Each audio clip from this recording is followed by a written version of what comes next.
Bonjour à toutes et à tous et bienvenue pour cet avis et cette analyse sur la première saison de The Mandalorian avec les chapitres 5 et 6. Le chapitre 5 avait pour titre Le mercenaire et le 6 Le prisonnier, et je vous rappelle que si vous souhaitez vous abonner à Disney+, eh bien je vous invite à le faire en passant par un lien qui est disponible en description de la vidéo ainsi que sur le commentaire épinglé, puisque cela vous permettra au passage de soutenir la chaîne, et du coup je vous en remercie par avance.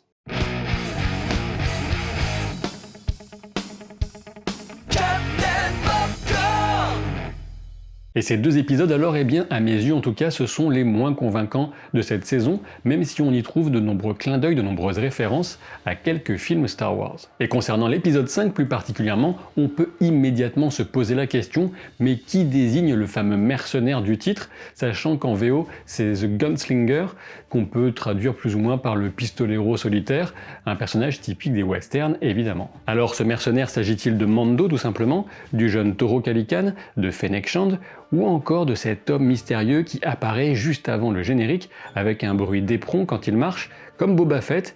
Et oui, comment ça Boba Fett, il n'est pas mort celui-là?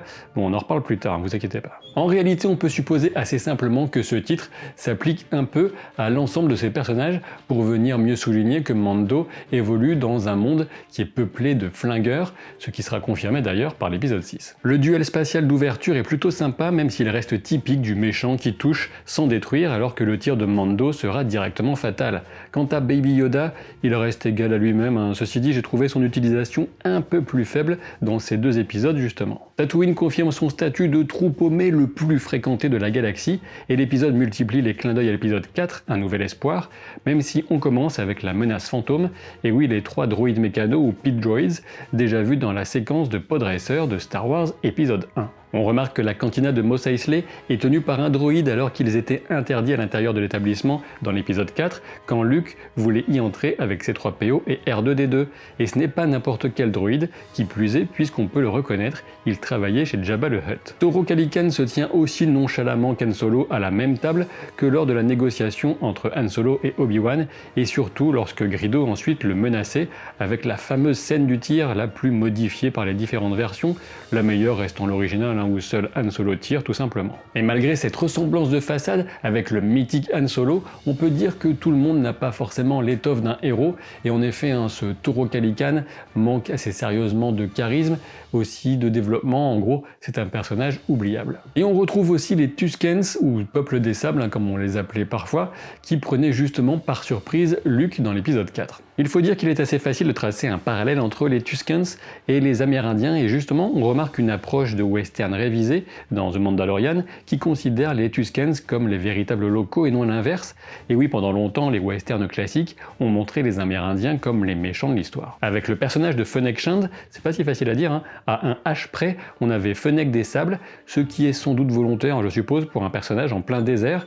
Ming-Na Wen s'en sort bien avec un rôle pourtant très réduit en termes de temps d'écran. Ce chapitre 5 est particulièrement court, mais il reste plus long que l'épisode le plus court, en tout cas pour l'instant, de la série, à savoir l'épisode 2, L'Enfant, avec 33 minutes. Et je dois bien dire également que j'ai trouvé que cet épisode, pourtant réalisé par Dave Filoni, ne nous en apprenait quasiment pas sur Mando, sur sa personnalité, même si bon, on voit qu'il se prend un petit peu d'affection, pas vraiment d'affection, mais en tout cas qu'il se voit un peu comme un protecteur, comme un professeur, avec ce jeune débutant qui veut entrer dans la guilde des chasseurs de primes, mais on manquait d'un moment d'émotion aussi intense que ce qu'on avait dans l'épisode 3, ou encore dans une moindre mesure dans l'épisode 4. L'ensemble reste divertissant mais anecdotique, et on peut noter la performance sympathique d'Ami Sedaris en Pelimoto avec une magnifique perruque frisée. Revenons un instant à l'étranger qui retrouve le corps de Fennec Shand. D'abord, est-elle vraiment morte? Et sinon, comment Mando a-t-il pu ne pas s'en rendre compte? Et oui, il faut savoir qu'il y a déjà quelques rumeurs sur un éventuel retour en saison 2 de The Mandalorian de cette actrice Ming-Na Wen,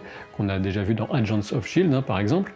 Et par ailleurs, pour ce qui est de cet étranger qui s'approche de son corps, eh bien on peut supposer qu'il pourrait avoir des liens avec l'Empire ou encore avec le monde criminel, puisque c'est de là que venaient les employeurs de Fennec Shand auparavant, et il pourrait aussi correspondre au contact, puisqu'elle a évoqué un contact qu'elle devait bientôt rencontrer. Et s'il devait s'agir de Boba Fett, ce qui serait quand même assez incroyable, on sait que dans les légendes, Fett avait survécu au monstre Sarlacc, dans lequel il a été tombé dans l'épisode 6.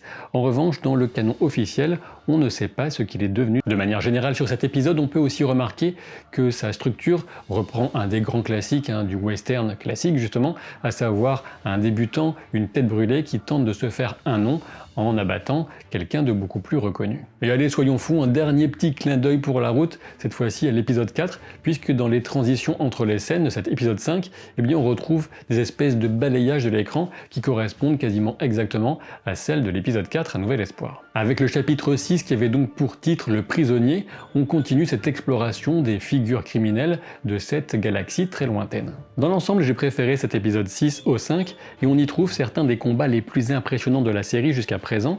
Dommage que ces bons côtés soient desservis par une bande de personnages secondaires caricaturaux et une utilisation trop facile à mon goût de bébé Yoda qu'on fait semblant de mettre en danger sans qu'on y croit vraiment. Dans la bande réunie pour cette opération d'évasion d'un vaisseau pénitentiaire de la Nouvelle République, on a notamment un Dévaronien, comme on pouvait en voir dans la cantina de l'épisode 4.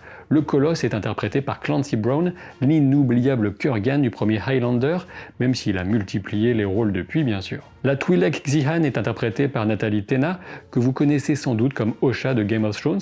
Je l'ai trouvée particulièrement caricaturale dans ce rôle de méchante à couteau tiré. Du côté de Mayfeld, ancien tireur d'élite impérial, on retrouve Bill Burr, un comédien déjà vu notamment dans le rôle de Kobe dans Breaking Bad. Quand Ran, l'ancien comparse chevelu de Mando, joué par Mark Boone, présente Mayfeld comme un tireur d'élite de l'Empire, on a une vanne sur l'incapacité des Stormtroopers à viser. Alors d'un côté c'est un clin d'œil amusant puisque tout le public se fait la réflexion depuis 43 ans, mais de l'autre c'est peut-être un poil trop méta en venant presque briser le quatrième mur. On retrouve aussi un peu de cette ambiance quand Mayfeld vient dire à Mando qu'il est peut-être un Gungan sous son masque, ce qui correspond quand même à une belle moquerie à peine voilée envers Jar Jar Binks qui n'a jamais fait l'unanimité, loin de là. Pour en terminer sur le casting, j'ai découvert que l'humain de la Nouvelle République est joué par Matt Lanter, le comédien qui donne sa voix à Anakin Skywalker dans The Clone Wars. Comme je le soulignais, j'ai beaucoup aimé les scènes d'action et notamment le combat de Mando contre les droïdes sentinelles, puis contre le puissant Dévaronien qui s'avère insensible aux flammes. La victoire de Mando en utilisant les portes automatiques est typique de ce type d'affrontement où la ruse finit par l'emporter sur la force brute. On pense notamment à plusieurs séquences mythiques d'Indiana Jones. Et cette ingéniosité de Mando, elle est toujours là quand il parvient seul à se sortir de sa cellule dans laquelle ses compagnons l'avaient malencontreusement enfermé. Il faut dire qu'un bon ouvrier a de bons outils, et de bons outils, il en a, le Mandalorien avec sa super panoplie. Et quand Mando chasse et neutralise chaque membre du groupe, on a de très nettes références à des films comme Alien ou encore Predator, avec Mando dans le rôle du monstre inévitable, le tout souligné par cette lumière intermittente dans des couloirs anxiogènes. À titre personnel, je dois dire que j'aurais apprécié un enjeu inattendu lors de la découverte du fameux prisonnier qu'il fallait libérer, peut-être quelqu'un en qui Mando avait une dette d'honneur par exemple, ou au contraire quelqu'un qui lui avait vraiment fait du tort, mais bon à la place on a juste le frère. Et oui, on se retrouve avec un autre Twi'lek très méchant qui ne se soucie même pas de sa sœur. Bon, ceci dit, quand on voit la sœur, ça peut presque se comprendre. Et le suspense autour de Mini Yoda ne m'a pas semblé suffisamment sérieux et tangible, même si on comprend parfaitement pourquoi le droïde veut le capturer, on ne voit pas pourquoi il voudrait l'abattre. Et puis surtout, on sait bien que dans un épisode comme celui-ci, il ne va rien arriver de bien terrible au bébé Yoda. En termes scénaristiques, je pense qu'il aurait été plus judicieux, par exemple, de faire croire aux spectateurs que le droïde s'apprêtait à partir sans les autres pour directement aller livrer bébé Yoda à ceux qui veulent payer pour l'obtenir. Et donc du coup, j'ai trouvé que cette mini partie de cache-cache manquait sérieusement d'enjeu. Mais au passage, on a quand même la confirmation que bébé Yoda a des intuitions justes sur ceux qui lui veulent du mal ou du bien. Impossible de savoir s'il aurait pu se défendre en utilisant la force, puisqu'on a le classique « Oh, c'est moi qui ai fait ça » quand Mando abat le droïde par derrière, alors que Mini Yoda se concentre. En fin d'épisode, on notera le caméo de 3 réalisateurs de la saison en pilote de X-Wing, puisqu'on a Dave Filoni, Rick Famuyiwa et Deborah Shaw, à qui on doit l'excellent épisode 3, et qui revient pour la réalisation du 7 qui sera disponible le vendredi 24 avril.